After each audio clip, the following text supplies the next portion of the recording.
मैं हूं जसवीर मलिक और जनता की आवाज न्यूज चैनल में आपका स्वागत है। दोस्तों, आपको मालूम है कि पिछले लगभग 7 महीने पहले आपका चैनल जनता की आवाज न्यूज चैनल शुरू हुआ और सामाजिक मुद्दों पर बड़ी निष्पक्षता से ये अपना जो है लोगों के विचार रखता है और कंटिन्यू जो प्यार और जो सहयोग आप लोगों से जनता की आवाज न्यूज चैनल को मिला है वो आप सबका बहुत बहुत धन्यवाद है, बेहद सराहनीय है। इतने कम समय में इतनी लोकप्रियता होना, इतने लोगों तक पहुंचना, ये आप सबका प्यार है। दोस्तों, एक विषय जो बहुत ही एकदम शानदार तरीके से उठा और किसी को कल्पना भी नहीं थी, 2-3 महीने पहले इस चीज़ को लोग जानते भी नहीं थे, देखते भी नहीं थे कि एक ऐसा आंदोलन छात्रों का खड़ा होगा जो शिक्षा मंत्री के इस्तीफे तक पहुंच जाएगा। और जिस सरकार में इस्तीफा कल्पना करना भी मुश्किल लगता था, उसमें ना केवल इस्तीफा हुआ बल्कि छात्रों का जो आंदोलन है उससे एक देश में नई शुरुआत होने की संभावना बनी, एक नई बहस भी छिड़ी है। दोस्तों, आज रात में कॉकरोच जनता पार्टी के पदाधिकारियों ने एक प्रेस कॉन्फ्रेंस की जिसमें उन्होंने आगे की रणनीति पर, अपनी कार्यप्रणाली पर, कॉकरोच जनता पार्टी क्या आगे करेगी, इन पर विस्तार से चर्चा की। सुनिए एक बार, देखिए पहले प्रेस कॉन्फ्रेंस, कॉकरोच जनता पार्टी के पदाधिकारी क्या कह रहे हैं। 25 जुलाई को इस देश के युवाओं की बहुत बड़ी जीत हुई, इस देश के जेनजी की बहुत बड़ी जीत हुई और ये जीत बहुत ही ऐतिहासिक थी। ये जीत ऐतिहासिक इसलिए थी क्योंकि जो सरकार कहती थी 12 साल से इस सरकार में इस्तीफे नहीं होते, इस देश के युवाओं ने, इस देश के जेनजी ने उस सरकार से इस्तीफा लिया और सिर्फ इस्तीफा ही नहीं लिया, इस सरकार को झुकने पर मजबूर किया। तो उसके वजह से इस देश की, कई सारे लोग कहते हैं कि धर्मेंद्र प्रधान का इस्तीफा इस आंदोलन की सबसे बड़ी अचीवमेंट थी, इस आंदोलन का सबसे बड़ा सक्सेस था। वो तो एक सक्सेस था, लेकिन हम मानते हैं कि इस मूवमेंट की जो सबसे बड़ी सक्सेस थी, जो सबसे बड़ी अचीवमेंट थी, वो धर्मेंद्र प्रधान का इस्तीफा नहीं था। वो सबसे बड़ी अचीवमेंट थी कि लोगों के अंदर का जो डर था वो खत्म हो चुका है। जिन लोगों को, जिस देश को इस सरकार ने पिछले 10-12 साल में डरा कर रखा था, धमका कर रखा था कि खबरदार अगर किसी ने भी सवाल किया सरकार से तो उनके ऊपर केसेस करे जाएंगे, जेल में डाला जाएगा, उसके बाद भी देश के युवा सड़कों पर उतरे और इस तरह उतरे कि इस सरकार को झुकना पड़ा। तो हम मानते हैं इस आंदोलन की सबसे बड़ी अचीवमेंट जो है वो है लोगों के मन के अंदर का डर खत्म होना। इस युवा ने इस देश को उसकी आवाज वापस दी है, लोकतंत्र वापस दिया है, देश को हिम्मत दी है फिर से सरकार से सवाल करने की, जवाबदेही मांगने की। तो ये सबसे बड़ी अचीवमेंट है हमारी। और कई सारे लोगों के मन में अभी प्रश्न है कि कॉकरोच जनता पार्टी की आइडियोलॉजी क्या है, कॉकरोच जनता पार्टी की विचारधारा क्या है। तो मैं उस पर यह कहना चाहता हूं कि कॉकरोच जनता पार्टी की वही विचारधारा, वही आइडियोलॉजी है जो इस देश के संविधान की विचारधारा है। कॉकरोच जनता पार्टी डॉक्टर बाबा साहेब अम्बेडकर, महात्मा गांधी और पंडित जवाहरलाल नेहरू ने जो भारत का सपना देखा था, उनके सपनों का जो भारत था, उनकी जो फिलोसफीज थी, हमारी विचारधारा भी वही रहेगी। डॉक्टर बाबा साहेब अम्बेडकर का सोशल जस्टिस, महात्मा गांधी का नॉन वायलेंस एंड पीस और पंडित जवाहरलाल नेहरू ने जो मॉडर्न इंडिया का फाउंडेशन किया था, एक सपना देखा था आधुनिक भारत का, वो हमारी आइडियोलॉजी रहेगी, वो हमारी फिलोसफी रहेगी। उसके बाद आते हैं कि कॉकरोच जनता पार्टी का आगे का एजेंडा क्या है, कॉकरोच जनता पार्टी आगे जाकर क्या करने वाली है। तो मुझे आप सभी लोगों को बताते हुए खुशी हो रही थी कि कई सारे लोग हमें मैसेजेस कर रहे थे, मैसेजेस कमेंट्स पर पूछ रहे थे कि आगे क्या करोगे, आगे क्या करोगे।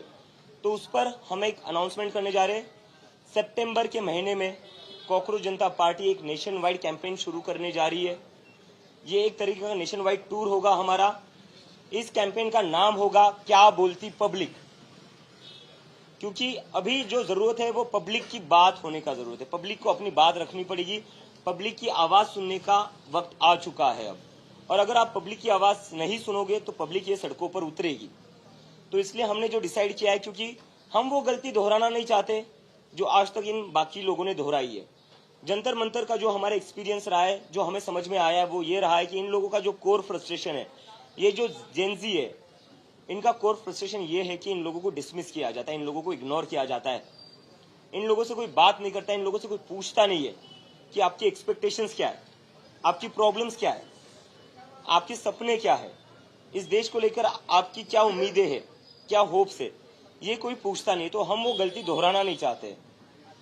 हम चाहते हैं क्योंकि इस देश की 60% पॉपुलेशन जो है वो अंडर द एज ऑफ 35 है। 65% पॉपुलेशन जो है वो अंडर द एज ऑफ 35 है। यही लोग हैं जो आगे जाकर इस देश का भविष्य है, यही लोग हैं जो आगे जाकर इस देश को चलाने वाले हैं, यही लोग हैं जो आगे जाकर इस देश को आगे बढ़ाएंगे।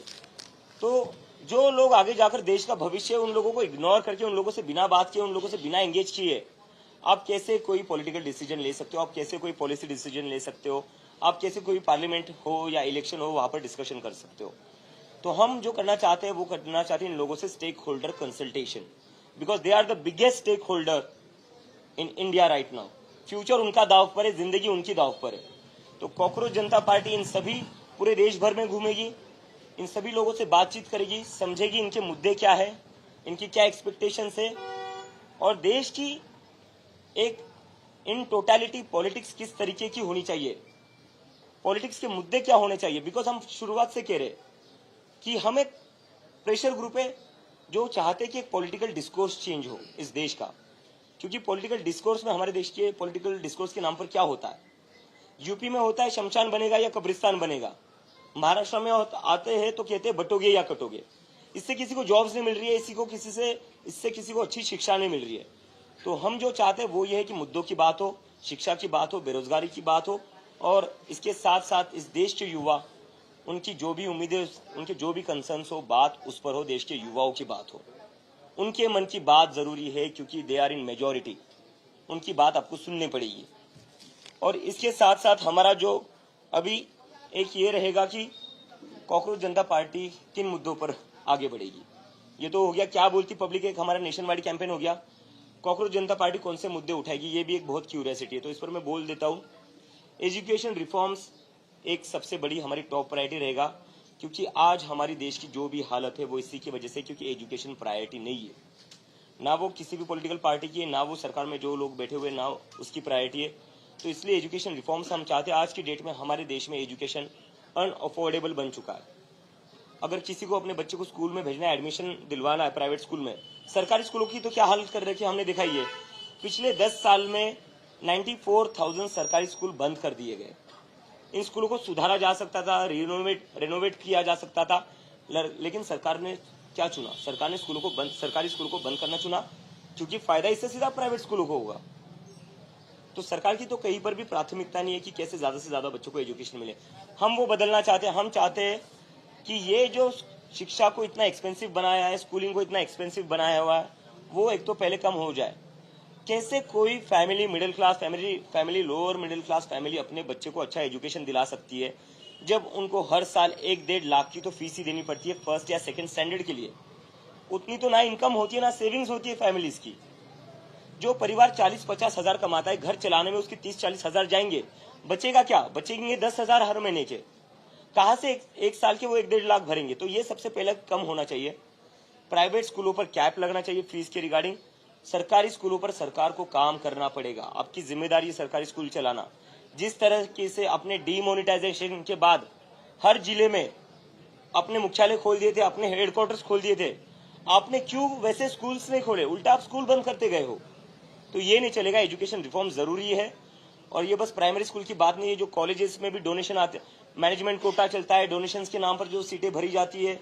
एक तो सीटें कम है हमारे देश में, कॉलेजेस में सीटें कम है, जिसकी वजह से कई लोगों का हक मारा जाता है। मैनेजमेंट कोटा के ऊपर कोई बात नहीं करता है। 25-25, 30-30 लाख देकर वहां पर सीटें भरी जाती है, उसके ऊपर कोई बात नहीं करता है। तो एजुकेशन रिफॉर्म्स को हम पुश करेंगे, जहां पर हम चाहते हैं एजुकेशन अफोर्डेबल बने।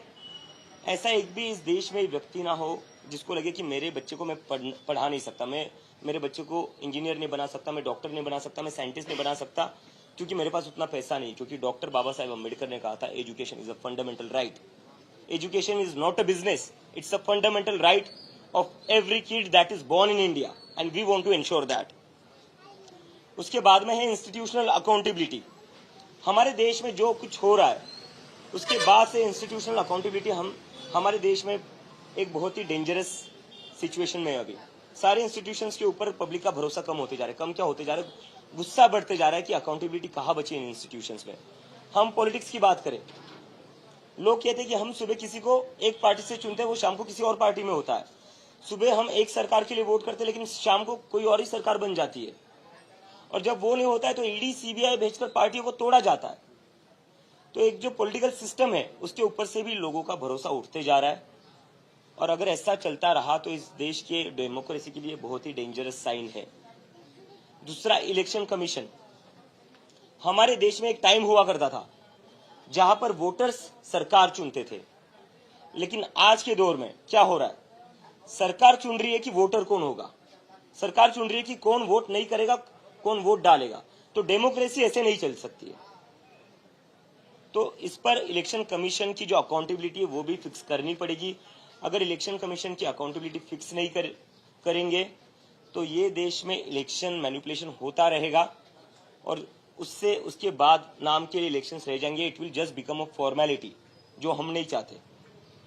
और उसके साथ साथ अभी जुडिशरी जो है, जुडिशरी के ऊपर भी बहुत बड़ा प्रश्न चिन्ह निर्माण है। लोग कहते कि जो कॉमन इंसान जुडिशरी में जाता है उसकी सुनवाई जल्दी नहीं होती, उसकी हियरिंग जल्दी नहीं होती, उसके डिसीजन जल्दी नहीं आते, उसके ऑर्डर जल्दी नहीं आते, उसको बार बार जाना पड़ता है, धक्के खाने पड़ते हैं कोर्ट के। लेकिन जैसे ही कोई बड़ा बिजनेसमैन चले जाता है उनकी अर्जेंट हियरिंग लग जाती है। हमने तो देखा है कैसे कैसे मिडनाइट हियरिंग्स भी हुई है कुछ केसेस में, लेकिन वो उन सभी केसेस में हुए जो हाई प्रोफाइल केसेस थे।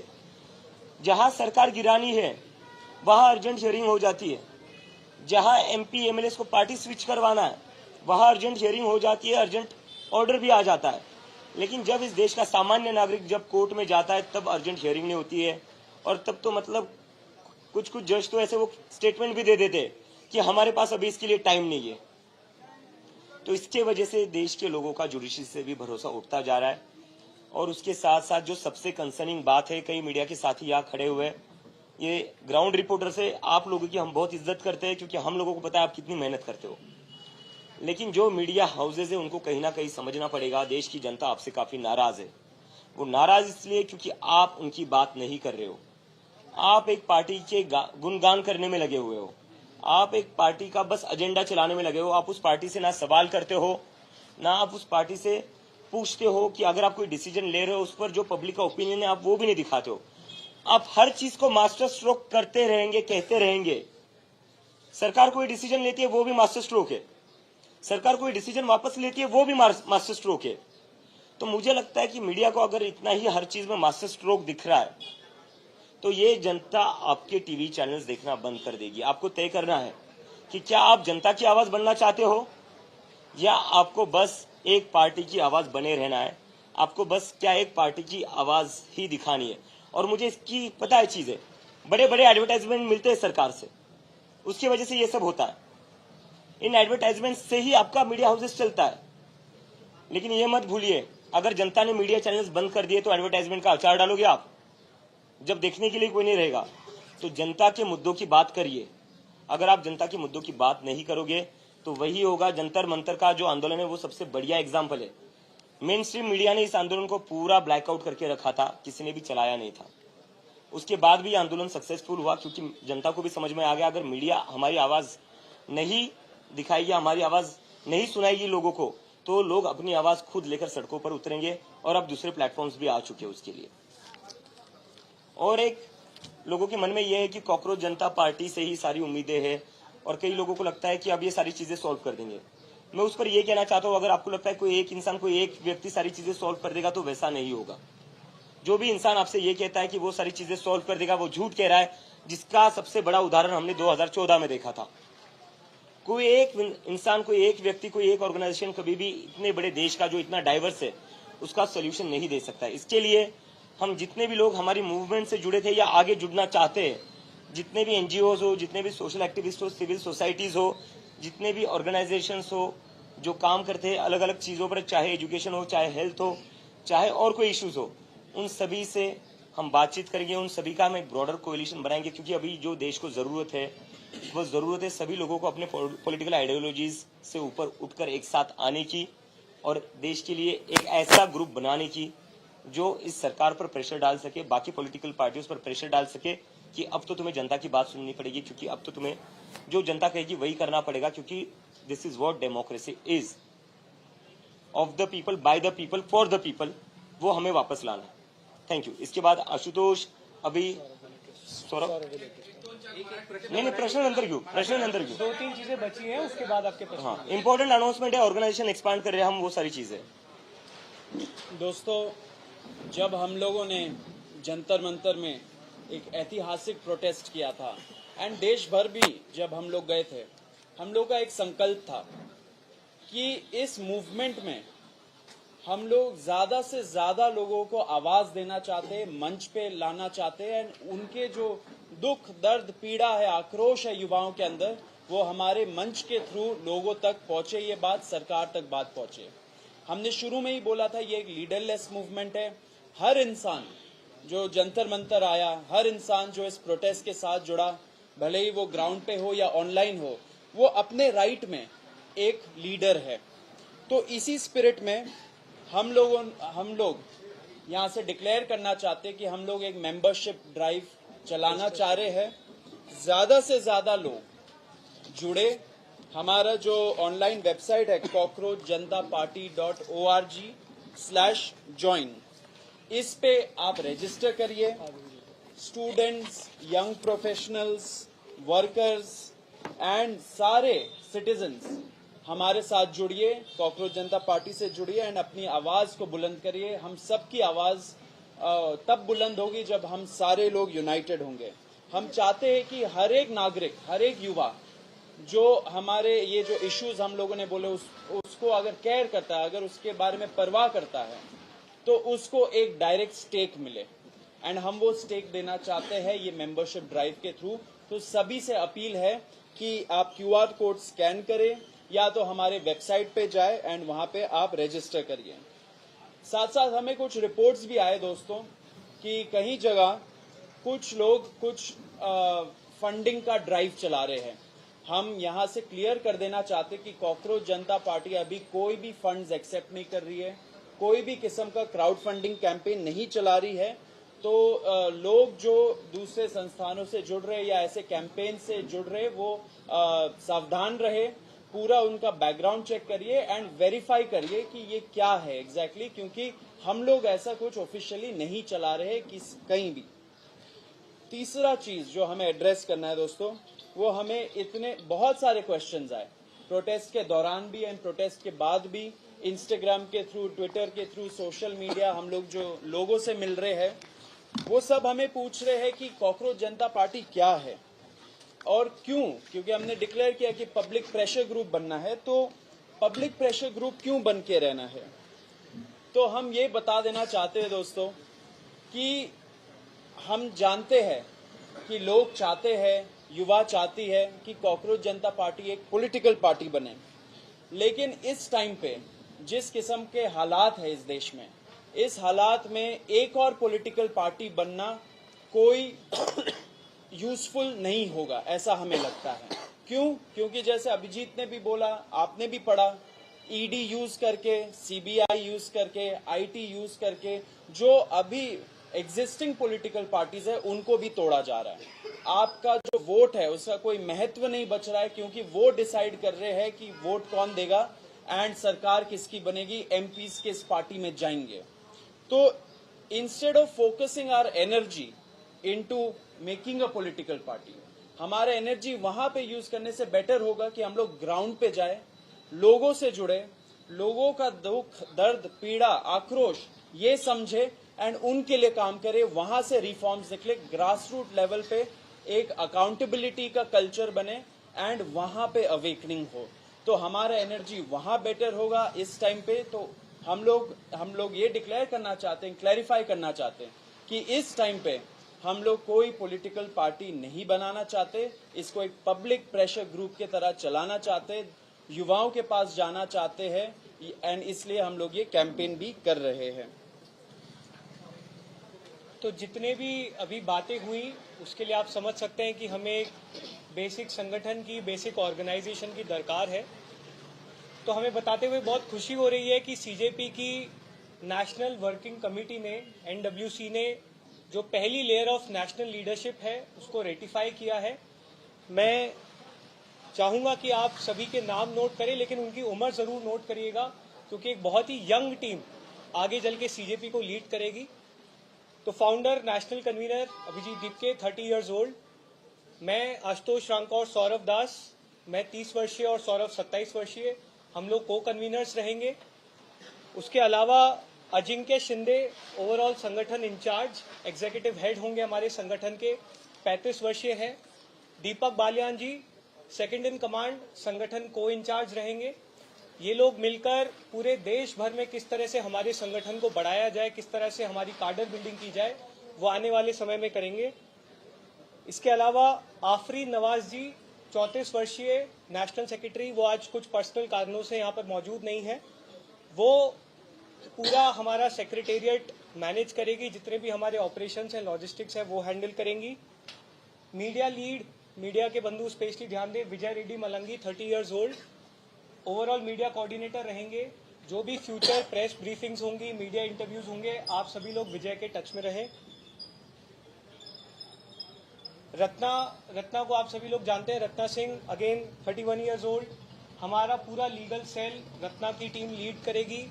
पूरे देश भर में हम लोग मिलकर लॉयर्स का एक कलेक्टिव बनाएंगे, जो आगे जाकर जितने भी हमारे इवेंट्स हैं, प्रोटेस्ट हैं, उनको लीगल प्रोटेक्शन प्रोवाइड करेंगे। रत्ना की पूरी टीम ऑलरेडी जो भी अभी सरकार से लीगल केसेस को लेकर अंडरस्टैंडिंग थी, उस पर लगातार काम कर रही हैं। इसके अलावा रिसर्च एंड पॉलिसी लीड 29 वर्षीय वैष्णवी गौड़, वैष्णवी आज मौजूद थी लेकिन कुछ इमरजेंसी के कारण उन्हें जल्दी निकलना पड़ा। वो हमारी पूरी रिसर्च और पॉलिसी टीम को लीड करेगी। डिमांड चार्टर से लेके आगे जाकर जो भी हमारे पॉलिसी डॉक्यूमेंट्स होंगे, हमारे विजन डॉक्यूमेंट्स होंगे, वो वैष्णवी और उनकी पूरी टीम हैंडल करेगी। रोहन देश पांडे 31 वर्षीय टेक्नोलॉजी लीड रहेंगे। एक डिजिटल टीम है, एक डिजिटल प्लेटफॉर्म है, तो हमारी वेबसाइट से लेके जितने भी हमारा डिजिटल सेटअप है वो रोहन और उनकी टीम हैंडल करेंगे। फाइनेंस लीड योगेश इंगले 33 वर्षीय, जितना भी हमारे फाइनेंशियल ऑपरेशंस होंगे, आगे जाके जल्द ही हम लोग हमारा जो भी फंड रेजिंग कैंपेन है, क्राउड फंडिंग कैंपेन है, उसके बारे में भी आप लोग के साथ डिटेल शेयर करेंगे, वो योगेश इंगले देखेंगे। इसके अलावा हमने संगठनात्मक गतिविधियों के लिए पूरे देश को 5 जोन्स में डिवाइड किया है। इन सभी जोन्स में जो रेस्पेक्टिव स्टेट्स हैं, चाहे वो नॉर्थ के हों, सेंटर के हों, वो आएंगे और हर जोन के लिए अभी हम लोग एक जोन इंचार्ज डिक्लेयर कर रहे हैं, जो अपने अपने जोन में संगठनात्मक गतिविधियों को आगे बढ़ाएंगे। अभी के लिए नॉर्थ जोन का एडिशनल चार्ज दीपक बालियान जी के पास रहेगा, साउथ जोन का चार्ज विजय रेड्डी मालंगी के पास रहेगा, ईस्ट और नॉर्थ ईस्ट जोन 35 वर्षीय अंकित भारद्वाज जी देखेंगे और वेस्ट जोन 33 वर्षीय योगेश इंगले देखेंगे। तो हम सभी लोगों को बहुत बधाई देते हैं और हम उम्मीद करते हैं कि जो उम्मीद सीजेपी ने पिछले 2 महीने में देशवासियों को दी है, हम उस पर आगे भी खरा उतरेंगे। आगे चलकर हम देश भर में, देश के हर शहर में, देश के हर गांव में अपने संगठन को आगे बढ़ाएंगे। हम चाहते हैं कि देश का हर युवा कॉकरोच जनता पार्टी के इस आंदोलन के साथ जुड़े और मिलकर जो चीज़ हमने 2 महीने में कर दिखाई है, वही चीज़ आने वाले समय में भी हम लोग करते रहें। देश निर्माण की इस गतिविधि में हम आप सबसे अपील करते हैं, सभी लोग साथ आएं, मिलकर इस देश को बचाएंगे, मिलकर इस देश को आगे बढ़ाएंगे। Thank you so much. कुछ सवाल अगर आप लोग के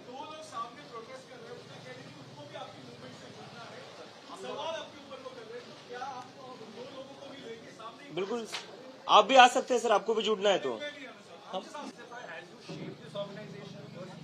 And secondly, we've seen what has happened with Sonam Wangchuk. You mentioned that he is a mentor of the CJP. In what shape and form will we see Mr. Wangchuk proceed in this organization? First of all, I don't know what more intense crackdown there can be. We have already seen a lot. We have seen a lot on 20 July. We have seen a lot in last 1 month where even our water supply to the washrooms were cut by the police. People were sent at my house to threaten me. What intense crackdown there could be. If they want to send any investigative agencies, if they want to put us in jail, we are ready for that. They are free to do that. If they think that is their constitutional right, they are free to do that. We believe we have some other constitution and we believe that we have some other constitutional right which were given to us by Dr. Baba Saheb Ambedkar, and using those constitutional rights we are going to move forward. Sir ruling party तो ruling party होती है, चाहे वो किसी की भी सत्ता हो, तो हमारा जो पूरा स्ट्रगल है वो इस देश के सिस्टम चेंज करने के लिए, फिर वो चाहे सेंटर में कोई बैठा हो, स्टेट में कोई बैठा हो, उससे हमें कोई फर्क नहीं पड़ता। But Abhijit, student organizations said you will collaborate with going forward student organizations to come forward. Will this be political party agnostic, because many of these student organizations are linked to some political party in one way or the other?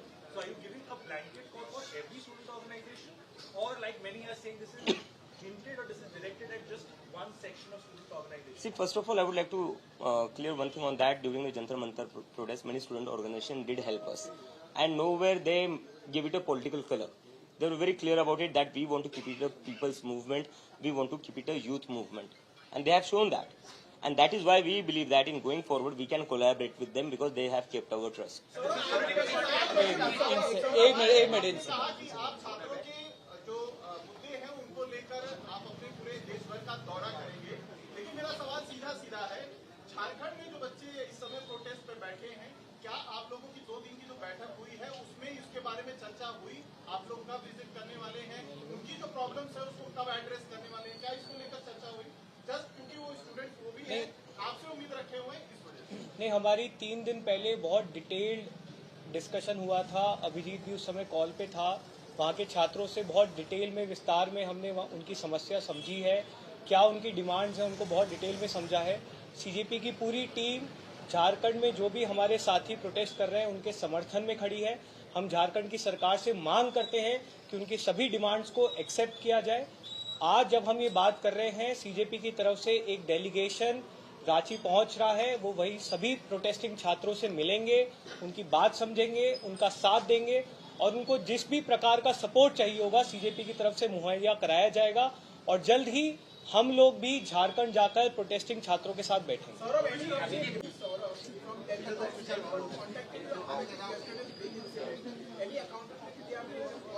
See, I think whatever incident happened.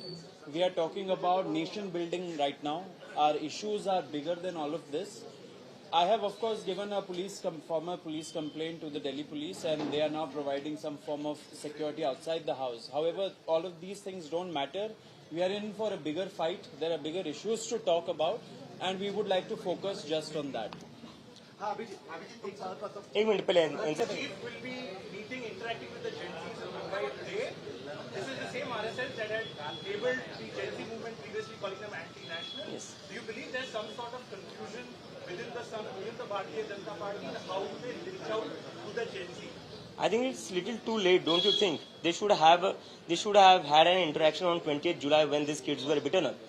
Mohan Bhagwat being, I think, the mentor of the BJP, the godfather of the BJP, he should have come forward, he should have interacted with those kids, and he should have made the Prime Minister apologize to those kids who were beaten up by the police on the instructions of Narendra Modi and Amit Shah.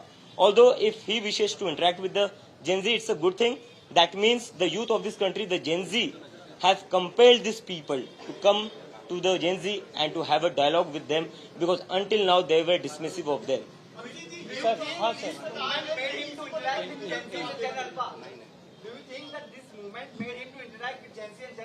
और क्या reason हो सकता है?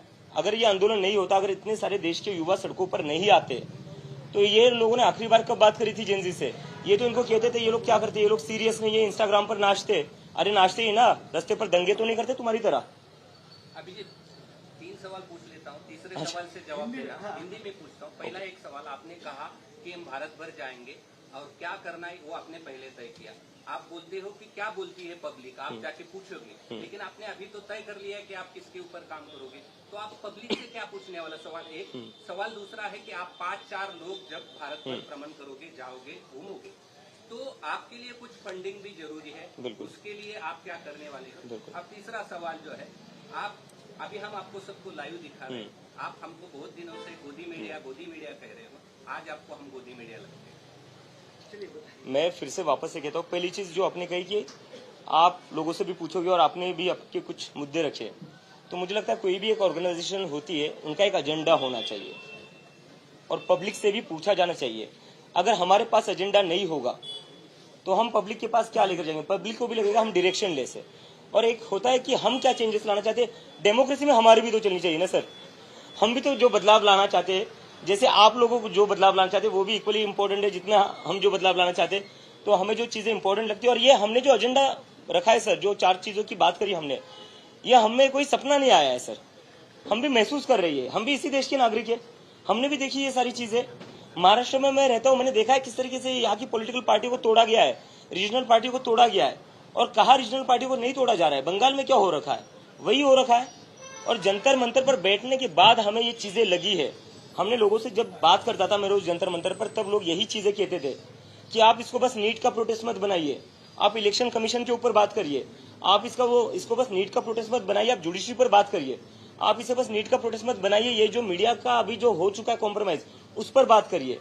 तो ये भी sir एक consultation के बाद ही हुआ है, और हमें लगता है एक वाइडर कंसल्टेशन और करने की जरूरत है। और जो आपका दूसरा क्वेश्चन था फंडिंग का, फंडिंग पर मैं सभी लोगों से रिक्वेस्ट करता हूँ, हमारे पास तो उतना पैसा नहीं है, लेकिन हम सेटअप करने जा रहे हैं, अभी क्राउड से ही फंडिंग लेंगे हम, तो उसमें सर मैं कोशिश करूंगा आप लोग भी थोड़ा वो डोनेट कर दीजिए।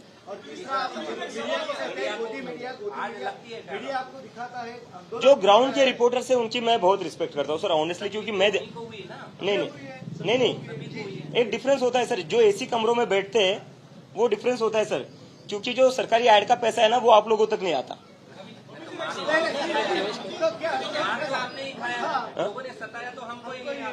नहीं, मैं उस पर बार बार आपने मुझे भी देखा होगा, मैं बार बार रिक्वेस्ट कर रहा था लोगों से कि जो ग्राउंड पर रिपोर्टर आ रहा है उसे परेशान ना किया जाए, क्योंकि जिस तरीके से हम 45 डिग्री के धूप में थे उसी तरह आप लोग भी कवर करने आ रहे थे वहां पर, आप लोगों ने कवर करा है। पर मेरा सवाल है, जो एसी में बैठे हुए स्टूडियो एंकर है, क्या उन्होंने चलाया जो आपने कवर किया? कहीं ना कहीं उन लोगों ने आपकी मेहनत भी पानी में फेर दी, आपकी मेहनत पर भी पानी डाला हुआ है। आप सत्ताधारी चाहे वो केंद्र सरकार हो या राज्य सरकार हो, उनके खिलाफ जो भी जनता से जुड़े, खासतौर पे युवाओं से जुड़े हुए मुद्दे हैं, उनके लिए काम करेंगे और उसके लिए संपर्क में अपना अभियान चलाएंगे। तो क्या जो इस स्टेट में ओपोजिशन की पार्टीज है, उनके राज्यों में भी आप जाएंगे और उस तरीके से ही काम करेंगे? सर मुझे लगता है इस सवाल के लिए अगर मुझे पैसे मिलते ना तो अभी तक मैं मिलियनेयर बन जाता। मैं बार बार, आप लोग एक ही सवाल कर रहे हैं, मैं बार बार बता रहा हूँ, सत्ता किसी की भी हो, किसी भी राज्य में हो, हम उनके खिलाफ बोलेंगे, क्योंकि हमारा जो स्ट्रगल है सर वो सिस्टम बदलने के लिए, सिस्टम को बेहतर करने के लिए। अगली बार मैं इस सवाल के पैसे लूंगा। ठीक है, ओके।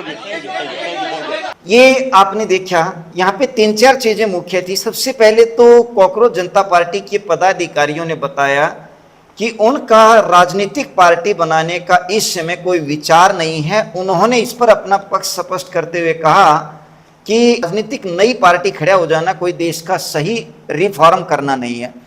हम जो है बाहर से एक स्वतंत्र तरीके से प्रेशर ग्रुप बना करके इसको आगे चलाएंगे, यानी कॉकरोच जनता पार्टी नंबर 1 तो अभी कोई भी राजनीतिक दल नहीं बनाने जा रही है।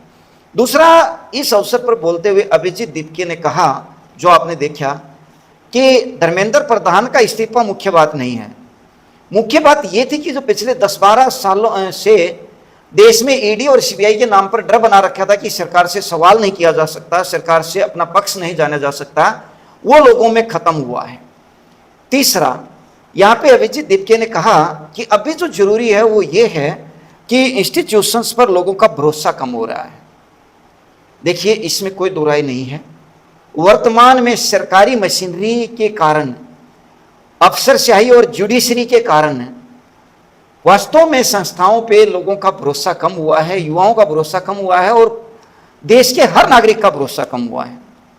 आज अफसरशाही बेलगाम है, कोई जवाब नहीं देते, कानूनों का दुरुपयोग कर रहे हैं, सीटों का दुरुपयोग कर रहे हैं, जनता धक्के खा रही है और सरकार जो है नीतियां बनाती है, लेकिन अफसर जो है मनमानी तरीके से या तो उसको अपने अनुसार मोड़ लेते हैं या भ्रष्टाचार करते हैं।